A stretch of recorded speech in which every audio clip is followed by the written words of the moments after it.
Nancy, I love you. There's no one I'd rather work with than you. We've been friends a long time, and your whole family, your daughters, and it's just been a great relationship. And I think that Angie was absolutely correct, that you've been the consummate leader. I've been here a long time, and there's been no speaker that's been your equal, although there's been some great speakers. And you just have a special way about you, Nancy. And you're also very, very, which is important, you're kind, but you're tough. And you know what's right, and you stick by it. And I admire the devil out of you. And I want to thank somebody I campaigned for. He was leading by 30 points till I campaigned for him, but he still won anyway, Hakeem Jeffries, and Vice Chair Aguilar for putting this conference together and including me. And I want to thank the entire leadership team and all your committee chairs for taking an important step in the American Rescue Plan last week. You all showed at a time when the American people are depending on us, and they are desperately in need of us, that a diverse caucus isn't a divided caucus. Congressman Clyburn, I also want to note that it was almost exactly a year ago today that you delivered the endorsement to me in South Carolina that meant so much to me in my campaign. You're a great friend. And on the night of that primary, America had confirmed only fewer than 100 COVID cases. That's just a year ago. Breonna Taylor and George Floyd were still alive. California yet to suffer the worst of what would become the worst fire season in recorded history. And there have been no violent insurrection on the Capitol Hill. And I could go on. A lot's changed. My point is this.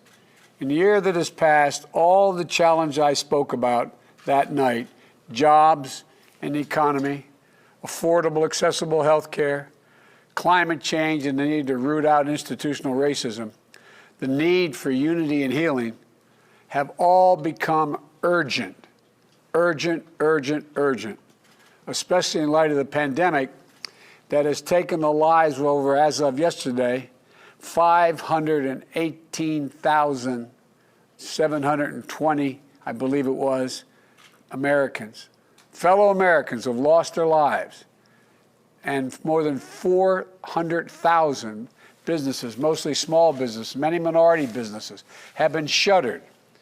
Cost of millions of jobs, 1.3 million public sector, education, nurses, cops, firefighters, essential workers have lost their jobs.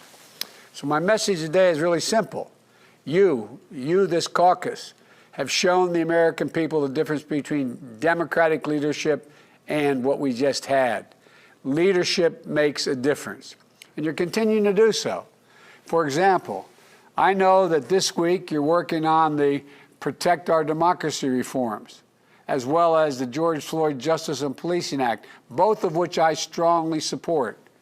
And I know that the past couple of days, you've had briefings and conversations on immigration, healthcare, foreign policy, climate crisis, and a lot more.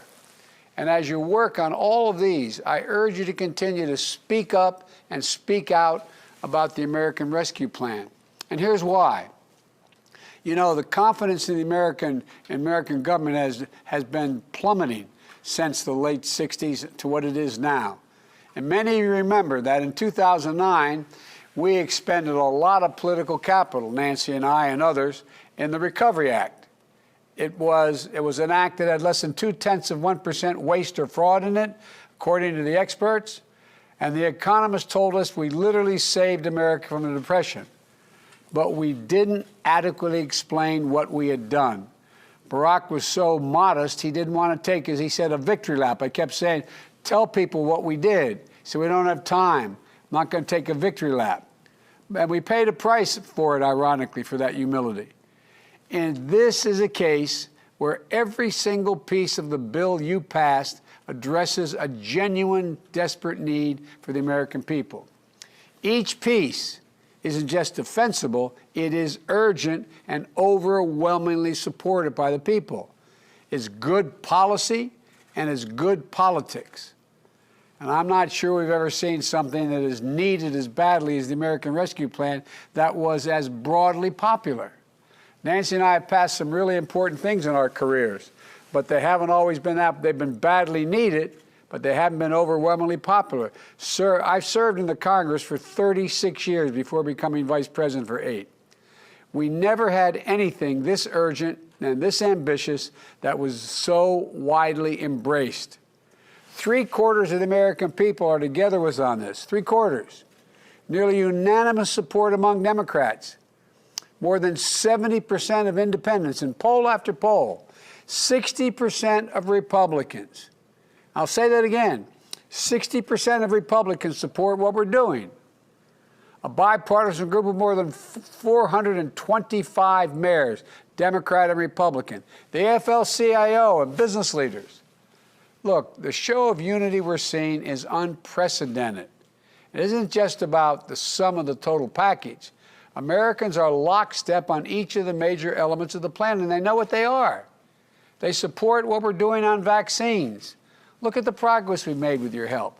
We've been able to move us to the point where we had very little supply to we will have enough vaccine because of the work we've done with your help, enough vaccine by the end of May to be able to vaccinate every single adult in America. Will not be done by then, but that supply will be there.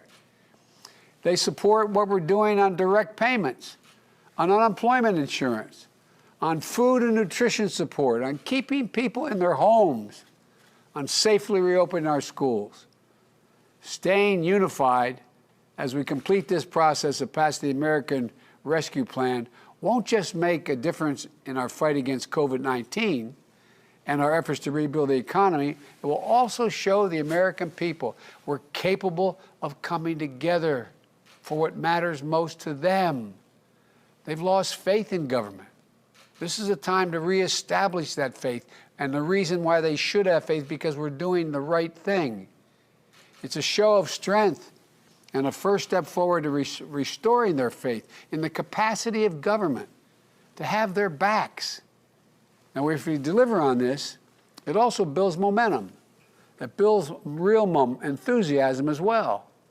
And I will make everything else we want to deliver, this will make everything more possible to get it done.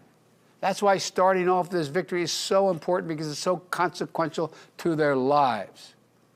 And we know how much we have to do.